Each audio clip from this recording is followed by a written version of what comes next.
전도서 10장 12절에서 끝절까지. 됐습니까? 저 여러분 한 절 읽도록 하겠습니다. 지혜자의 입의 말들은 은혜로우나 우매자의 입술들은 자기를 삼키네.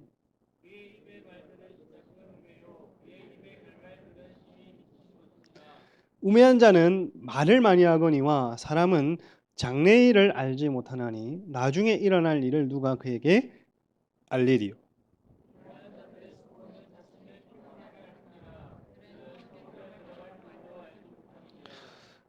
왕은 어리고 대신들은 아침부터 잔치하는 나라여 네게 화가 있도다.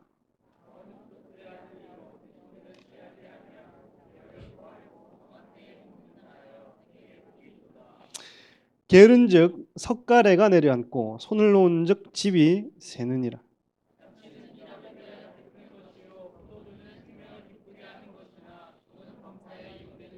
20절이요. 심중에라도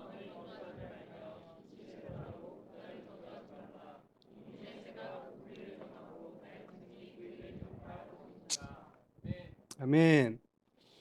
오늘은 그 지혜와 우매에 대해서 계속해서 솔로몬이 전도자가 얘기를 하는 중에 지혜로운 말에 대해서, 간단하게 말하면 지혜로운 말에 대해서 12절부터 15절까지 얘기를 하고 16절부터는 우매한 행동, 그러니까 앞에는 12절부터 15절까지는 우매한 말, 그리고 뒤에는 우매한 행동에 대해서 얘기를 하고 있어요. 그래서 우매한 말이 무엇이냐, 우매한 행동이 무엇이냐라고 한다면 우리에게 어떤 교육적인 이제 교훈이 될 수 있겠죠.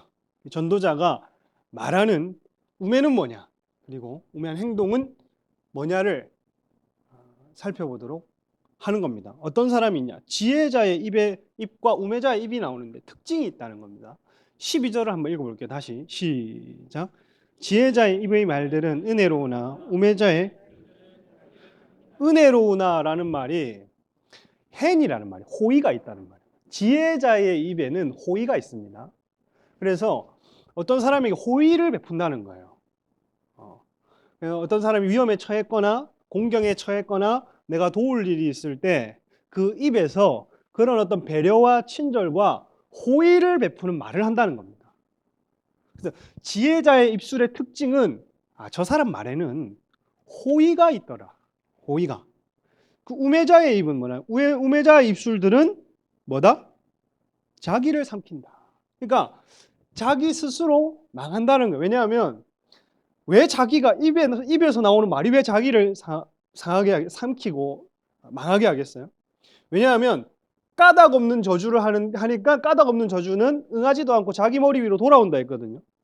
까닭 없는 저주를 한다든지 그리고 판단하는 말을 한다든지 이런 어떤 부정적인 말이 정말 그 말이 다시 자신에게서 돌아와서 열매를 맺더라는 겁니다. 호의는 또 다른 호의를 나에게 입게 하겠죠. 근데 우매자는 그 입 자체에 이 부정한 말들이 늘 있고 판단과 저주의 말들이 늘 입에 붙어 있기 때문에 그게 결국에는 똑같은 칼날이 되어서 자기에게 돌아오기 때문에 이게 자기를 삼키고 망하게 하는 거예요. 보면 13절에 보면 그의 입의 말들의 시작은 뭐라고요? 우매다라고 되어 있고 그의 입의 결말들은 심히 뭐한 것이다? 미친 것이다. 그러니까 우매한 자, 어리석은 사람. 우리 모두는 자기를 어리석다고 얘기하지 않을 겁니다. 나는 뭐 어리석다. 나는 좀 멍청하다. 그렇게 자기를 스스로 늘 그렇게 평가하는 사람 없을 겁니다. 근데 입술의 말이나 언행을 보면 이 사람이 내가 어리석구나라는 것을 알 수 있다는 거예요. 그리고 여기 심히 미친 것. 홀렐루트 라라고. 라는 나쁜, 악한, 사악한이라는 말이에요. 홀렐루트라는 미친이라고 광기거든요. 악한 광기가 있다. 여기 보면 우매한 자들의 말은 그 시작이 어리석다. 그러니까 말을 내뱉는 것부터 일단 멍청하게 시작을 해. 어리석게 말을 내뱉고 시작을 하는데 입술에서 나오는 우매자의 말은 판단하고 헐뜯습니다. 그러니까 처음에는 아무 쓰잘데기 없는 말이잖아. 헐뜯고 사람을 판단하고 집요하게 사람을 얽어매고 그리고 사람에게 상처를 주고 이런 것들이 미친 관계까지 나가는 거예요. 미친 관계까지. 왜 이런 일이 있겠어요? 보면 말 때문에 죽고 싶은 생각을 한다니까 사람이. 말 때문에 죽고 싶은 생각 하잖아요. 이게 뭐 몇 달, 수개월 전의 일이라서 제가 기억은 안 나지만 이렇게 아나운서 그 아나운서계에서 뭐 따돌림이나 말이나 그리고 뭐 아나운서계에 극한된 게 아니라 우리가 어떤 사회생활을 하다 보면 어떤 한 그룹에서 말 때문에 사람이 죽기가 미친 관계라니 그건. 그룹을 지어서 한 사람을 못 살게 굴고 갑질을 하고 아니면 이게 뭐 괴롭히면 그게 나는 안 미쳤다라고 얘기하면 그건 미친 관계라고 얘기를 하는 거예요. 호의, 여러분 입술에 호의가 있으시길 축복합니다. 그러니까 사람들은 용기가 없어요. 우리가 그룹 생활을 하다 보면 특히 나이가 어리면 어릴수록 그런 어떤 사회나 어떤 조직에 대한 상대 개인과 조직에 대한 그 대입을 했을 때 내가 그 조직 안에서 조직이 뭉쳤을 때 그 두려움이라는 게 있잖아. 그 대세라는 게 있고 함께 휘말리는 어떤 분위기라는 게 있어서 젊으면 젊을수록 바른 소리 하는 것이 쉽지 않습니다. 어떤 홀대를 당하거나 업신여기는 사람이 있는데 특히 청소년들은 더 그렇겠죠. 같은 매일매일 반에서 보는 사람들, 매일매일 거기 생활하는 사람들, 어쩌면 집에 있는 식구보다 더 많은 생활하는 사람들 안에서 누가 왕따를 당한다든지 누가 따돌림을 심하게 당해서 뭐 결석이 잦다든지 뭐 구타를 당하 요즘에도 폭력이 가끔 있는데 그런 어떤 일들을 당하면 자기에게도 피해를 볼까봐 기독교 정신을 가지고 있는 사람이라 할지라도 젊으면 젊을수록 그 집단이라고 하는 힘 때문에 그런 말을 못하기도 하죠. 근데 이제 바른 말을 하는 사람들은 바른 말을 하기도 합니다. 그리고 그런 것들이 미친 관계라고 하는 그게 나이를 먹으나 젊으나 똑같다는 거예요. 그러니 아나운서가 돼도 그 직장인이 돼도 사회인이 돼도 그렇게 못 살게 구는 거예요. 그리고 또 기독교인이라고 또 못 살게 굴 때도 있고 그 미친 관계인 거예요. 나이를 그냥 한 해 횟수로 그냥 가는 것뿐이지 정신은 점점 미친 관계인 사람들이 있어요. 그래서 우울증이 오기도 하잖아요. 사람들이 말 때문에. 그리고 자괴감이 듭니다. 자존감이 낮아집니다. 자존감을 막 낮추는 말을 해요. 갑질을 하고. 그래서 그 광기가 가득한 말 때문에 듣는 사람마저 미치게 만들어요. 이 광기인 거예요. 자기 혼자 미쳐서 그 광기를 부리는데 그게 번져서 주변 사람이 똑같이 광기를 부려서 한 사람을 괴롭히는데 그 괴롭힘을 당하는 한 사람 또한 미쳐버리는 거예요. 이게 말의 광기라는 거예요. 여러분 호의를 베푸시기를 축복합니다. 다 어디서 뭐 다 따돌림 당하세요? 다 뭐 이게 내 얘기 갖고 해서 이게 막 힘든가? 거기 보면 자 14절 보면 우매한 자는 말을 이거 읽어보 시작. 우매한 자는 말을 많이 하거니와 사람은 장래일을 나중에 일어날 일을 누가 그에게 하냐. 그 우매한 자의 특징이 뭐냐 하면 말을 계속 떠벌린다는 거예요. 이게 우매한 자의 특징인데 장래일 그러니까 어떤 말을 자꾸 떠벌리냐 하면 장래일에 대한 언급을 하는데 일어나지 않은 일들을 계속 떠벌린다는 겁니다. 예를 들어 남의 말하기를 좋아해요. 우매한 자는 그 남이 어떤 일을 하는데 앞으로 일어나지 않을 일이야. 그 사람이 지금 그 사람이 고민하는 일이야. 자기의 어떤 그 직장의 문제라든지 연애의 문제라든지 삶의 문제라든지 뭐 이런 어떤 가족의 문제라든지 그 사람이 고민을 하고 있어. 남의 말을 하기 좋아하는 사람은 그걸 정보로 입수해. 근데 이 사람의 상황에서는 아직 벌어지지 않은 일들이 있어. 근데 거기에 대해서 이럴 것이다, 저럴 것이다, 이렇게 될 것이다 막 말을 막 부풀려서 퍼뜨리기를 좋아하는 거야. 장래일에 대해서 언급을 한다 돼 있단 말이에요. 좋아하고 또 불확실한 소문을 퍼뜨려요. 확실하지도 않아. 근데 불확실한 소문을 막 퍼뜨려. 그래 한 사람 매도가 당하는 거예요. 그리고 일어나지 않은 자랑거리, 자기 자랑거리인데 나 이번에 뭐 이렇게 투자하고 어떻게 되면 좀 될 것 같다. 그러니까 뭐 호언장담을 하기를 좋아합니다. 그러니까 아직 열매도 없고 과정 중에 있으면서도 언제 어떻게 하나님이 손대실 줄도 모르는데 막 자기 호언장담을 남의 일에도 그렇고 자신의 일에도 그렇고 사실인 것처럼 퍼뜨리는 거예요. 아무도 나중에 일어날 일을 그에게 알려줄 수 없다고 지금 이 구절에 적혀 있잖아. 그러니까 누구도 야, 네 앞으로 이렇게 될 거다, 잘 될 거다, 그래, 네 말이 맞지? 할 사람이 없음에도 불구하고 확실하지 않은 말을 내뱉는 거야. 야, 이렇다더라, 저렇다더라, 저런 것인데 그것이 자기 얘기든 남의 얘기든 일단 말을 떠벌린다는 거야. 이 공동체 이런 우매가 끊어지기를 축복합니다. 다 피해자구나. 다 피해자야 지금. 아멘 하는 거 보니까 축복. 아멘. 우울하지 말고 아멘. 다 피해자구나. 응? 교회에서도 그렇고 밖에서도 그렇고 다 한 번씩 당해봤구나. 15절 읽어볼게요. 시작. 우매한 자들의 수고는 자신을 피곤하게 할 뿐더러 그 우매한 자들의 수고는 자신을 뭐하게 한다고요? 피곤하게 한다. 왜 그럴까요? 불확실한 일을 얘기를 했으니까 뭐 하고 다녀야 돼? 이게 불발이 나면 수습을 하고 다녀야 되잖아. 얼마나 피곤하겠어. 남의 말을 막 하고 다녀. 지 얘기도 아닌데 남의 말을 막 해가지고 프레임을 씌워. 그 사람이 선입견을 만들어. 근데 알고 보니까 그 사람은 정반대의 사람인 거야. 소문과는 다른 거야. 그러면서 오히려 그런 사람, 야 그럼 네가 잘못됐네 하며 변호를 하고 얼마나 지치는 삶이에요. 그 불확실한 말을 내뱉습니다. 불확실한 소문을 퍼뜨립니다. 그게 만약에 불발이 나면 사람들의 손가락은 자신에게 갑니다. 막 수습을 하고 다녀야 돼. 그리고 또 호언장담을 합니다. 자기 자랑을 떠벌립니다. 풀려서 자기를 내세웁니다. 그럼 이게 불발이 됐거나 자신이 망했을 때 어떻게 해야 돼요? 아이고 나는 잘 하려고 했는데 남 탓을 하면서 또 이게 수습을 해야 되는 거예요. 얼마나 삶이 피곤하겠어요, 여러분. 호의를 베푸는 입술에 말이 있으면 그렇지 않다는 거예요, 삶이. 가만히 있어도 호의는 돌아오기 때문에 지치지 않는 거예요. 호의를 받아보신 적이 있어요? 힘이 납니다. 다른 사람에게 호의를 베푸는 말을 해보세요, 여러분. 그러면 그 사람이 힘이 납니다.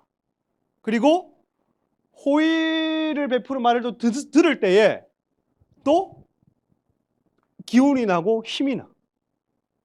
나는 한 번씩 누군가가 호의로 그냥 무심코 하는 말인데도 뭔가 나에게 따뜻한 말이 올 때 막 등이 살 녹는 느낌이 드는데 뭔가 이렇게 뭐 약간 막 싸한 소름은 아닌데 뭔가 등이 따뜻하게 막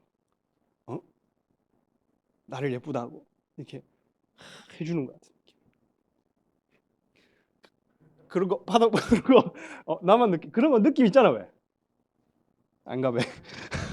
여기 보면 수습하고 살아야 되게 피곤하다. 근데 그 사람들은 성읍에 들어갈 줄 알지 못한다. 이 말은 무슨 말이냐면 자기 들어갈 성읍이 있어. 근데 열심히 말을 떠벌리고 살았는데 그 성읍에 들어갈 줄 못한다는 말은 결과가 없다는 거예요. 아무리 수고하고 살아도 이런 사람들은 결과가 없어요. 결과가.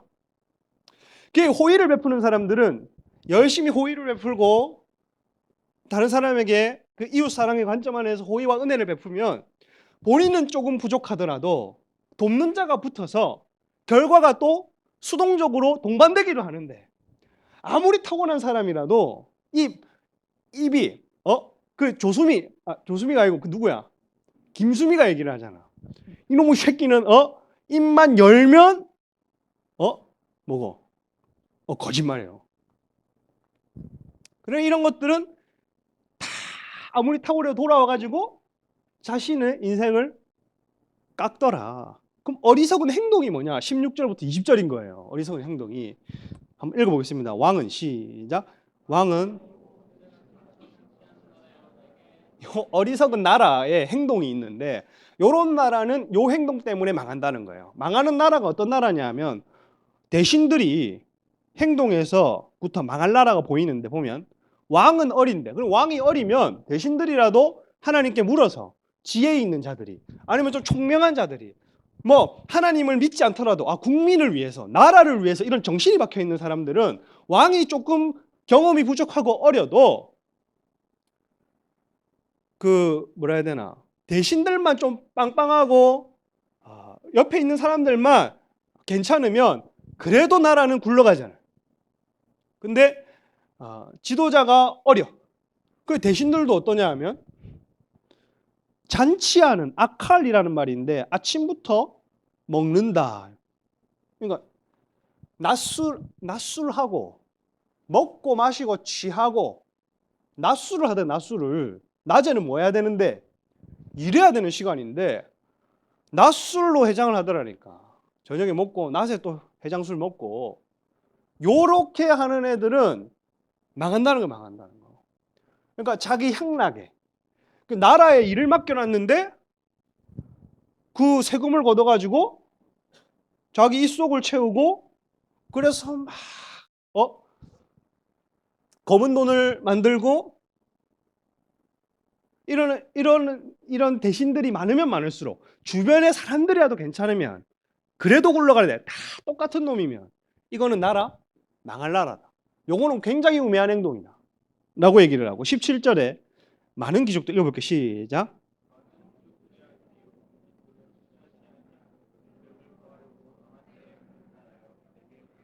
복이 있는 나라가, 화가 앞에는 화가 있는, 복이 있는 나라는 뭐냐 하면 고관들, 대신들이, 여기 보면 대신들이 취하지 아니하고, 그러니까 취하려고 먹는 게 아니란 말이에요. 사람이 뭘 먹을 때 취하려고 먹는 거예요. 향락과 그냥 잔치를 위해서 먹는 게, 먹는데 목적이 있다는 거예요. 먹는데 보면 뭐 하기 위해서, 보면 기력을 보하려고 정한 때에 먹는다. 그러니까 제때에 정한 기력을 힘내기 위해서 제때에 먹는다. 식사의 목적이 뭐냐면 힘을 내서 나라를 살리겠다는 그 힘을 내려고 먹는 것 하나도, 앞에 잔치하는 놈들이랑 상반되잖아. 내가 힘을 내서 이 나라를 위해서 일하려고 하는 사람들이 있는 나라는 산다는 거예요. 우리 공동체도 마찬가지. 운영위원부터 지도자들, 여기 리더십들이 그냥 먹고 마시고 놀고 우리끼리 그런 데에 우리가 집중한다면 그 망하는 나라예요. 제가 좀 어리숙해도 주변에 있는 여러분과 같은 동력자들이 우리가 막 헌금 허튼 데 쓰고, 예산 막 우리가 막 예산 이런 거 막 우리가 막 뒷돈을 빼가지고 막 갈비 사 먹고 이러면 망한다는 거예요. 근데 그래도 목자 목녀 수고한다고, 운영위원들 수고한다고, 그래도 한 번씩 밥을 먹을 때 우리가 그 힘을 내기 위해서, 하나님 나라 세우기 위해서 그런 목적이 있다면 되는데, 그리고 제때에 먹어라 돼요. 제때에. 그러니까 아침에 낮술 빨면 안 되고, 그러니까 제때에 먹어야 된다. 그 때를 아는 식습관 중요하다. 야식, 윤남노 라면 9시 이후에 먹는 거 제때입니까? 그거 윤남노 짜파게티는 9시 이후에 먹어야 제때죠? 그렇습니다. 아니 그렇잖아. 라면은 9시 이후에 먹으면 제때냐? 9시 이전에 먹어야 제때냐? 일단 9시 이후에 먹어야 제때라고 모르지만, 이런 어떤 제때에 때를 알고 먹어라. 잔치할 때가 있고 안 할 때가 있는데 좀 때를 알고 살아라. 보면 자 18절이고, 게으른즉, 시작. 게으른즉 석가래가 내려앉고 손을 놓은즉 집이 새느니라. 그러니까 요런 게, 게으른 게 있잖아요. 안 먹는다고 게으른 게 아니에요. 우리는 잠 많이 자고 안 먹으면 게으르다 생각합니다. 그것도 물론 게으른 게 맞습니다. 근데 뭐가 게으르다고 얘기를 하냐면, 아무리 아침에 일찍 일어나도 일 안 하고 지 취할 거 다 취하고 지 속 다 채우고 낮술 빨고 그렇게 막 국고를 털어가지고 아무리 일찍 출근해서 그렇게 살면 그것도 게으르다는 겁니다. 일찍 일어나고 일찍 자고 이런 개념을 넘어선 게으름인 거죠. 그러면 게으른 즉 석가래가 내려앉고 지붕이 내려앉는단 말이에요. 그리고 노으면이라는 말이 시플루트라는 데 있는데 나태라는 말, 나태. 두 손이 손들이라고 돼 있으니까 원어에는 손들이 나태하면 집에 물이 샌다. 나라에 구멍이 난다는 말입니다. 옛날에 그 당시에 집이 뭐 이렇게 배수구가 제대로 있었겠어요? 그러니까 비가 오면 물 어떤 그 관리를 잘해야 되고 그 뭐 이런 어떤 우기 때에 물이 쌓이면 이게 지붕이 내려앉거나 무너지기 때문에 올라가서 뭐 구멍을 뚫는다든지 아니면 바가지로 판다든지 뭐 어떤 형태로든지 그 당시에는 또 이런 지붕이 아니라 이스라엘은 이런 네모난 이런 지붕이었기 때문에 두 손이 쉬면 안 되는 거예요. 그래서 이런 집은 내려앉고 망한다. 그러니 게으름은 망한다는 거예요. 그러니까 대신들의 행동이 게으르면 나라에 구멍이 나고 그 게으름 뒤에는 이 무능함 뒤에는 반드시 게으름이 있다. 나라가 무능하면 그 뒤에는 반드시 게으름이 있다. 마지막 19절.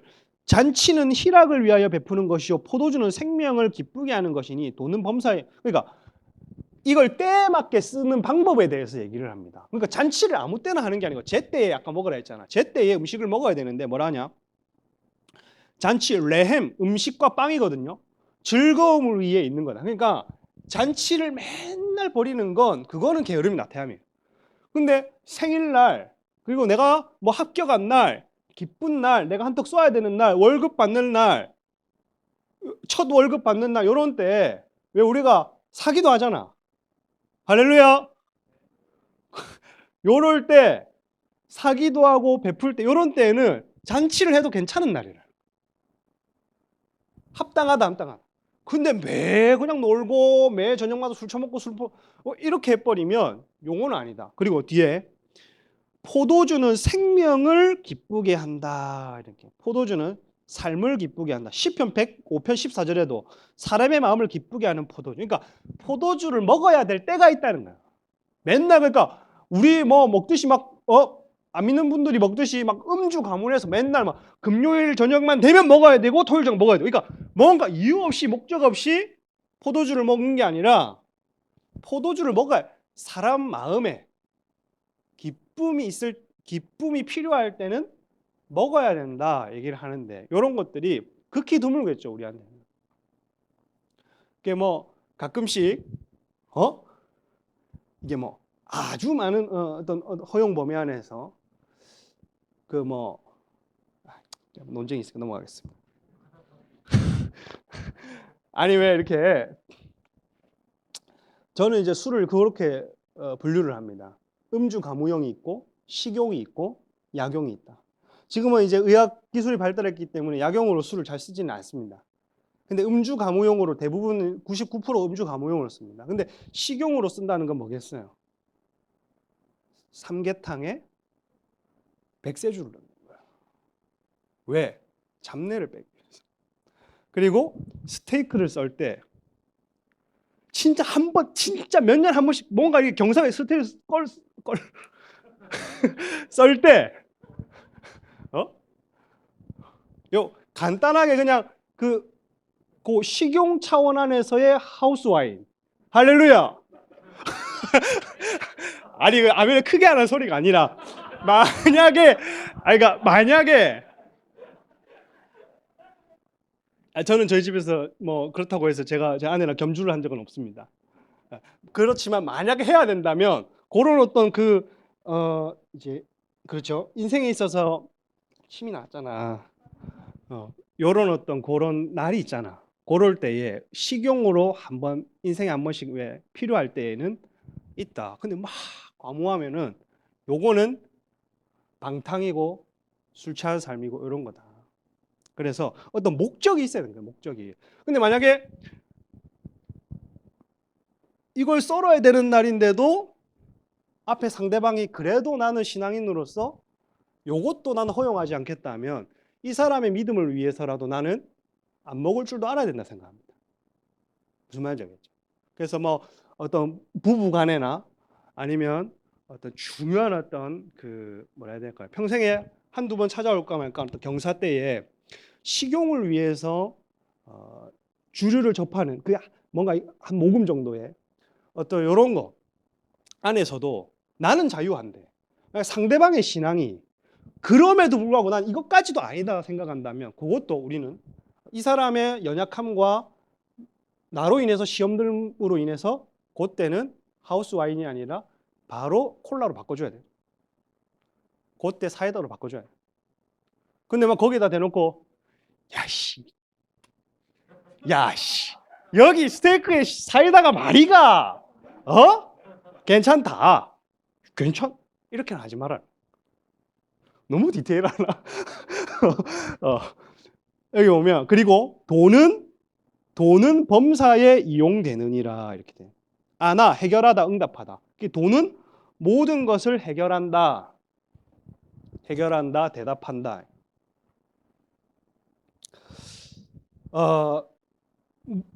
돈은 모든 것을 해결한다 해서 막 이거를 너무 막 뭐라 해야 되나 물질 만능주의가 아니라 이런 게 있어요. 예를 들어 우리가 애매할 때에 왜 그 돈을 주는 게 편할 때가 있잖아.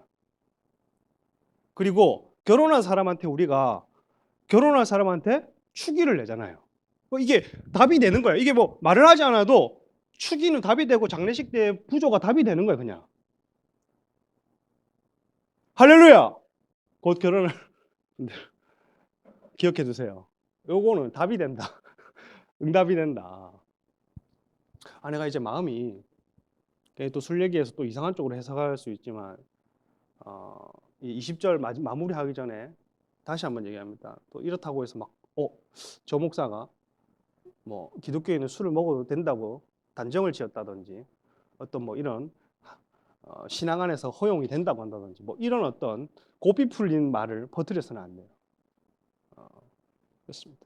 저도 그런 겸상을 하지 않았다 했고 만약에 이런 겸주를 할 때가 있다 하더라도 상대방이 원하지 않고 그 신앙의 양심에 거리낀다면 안 먹을 수도 있어요. 그래서 하여튼 한국적인 배경 안에서는 그냥 안 먹는 게 편해요. 그냥 욕 안 들어먹고 하려면. 뭐 저 어디 저 독일 가서 살든지 그거는 뭐 맥주밖에 없으니까 맥주를 물보다 또 먹어야 되니까 이게 불편하면 독일 가기를 축복합니다. 20절 마지막 절 시작.